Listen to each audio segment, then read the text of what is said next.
mag-iisang buwan nang hindi nakakapalaot ang maliliit na mangingisda dahil malalaki pa rin ang alon sa dagat sa Mercedes, Camarines Norte. Nakahanay pa rin sa mas mataas na lugar ang mga bangka at nakatali ang mga bubong ng bahay dahil sa malabagyong bugso ng hangin at ulan na madalas na nilang maranasan mula pa noong Oktubre. Sa Barangay Kulasi, may naitalang pagguho ng lupa habang isinasagawa ang relief operations.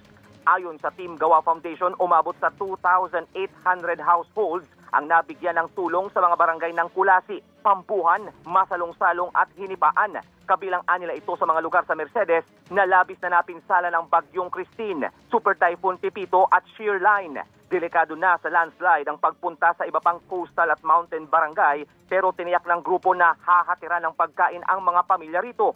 Hinahanapan na rin anila ng paraan na maihatid ang tulong sa mga nakatira sa isla na hindi pa makatawid hanggang ngayon sa mainland Camarines Norte.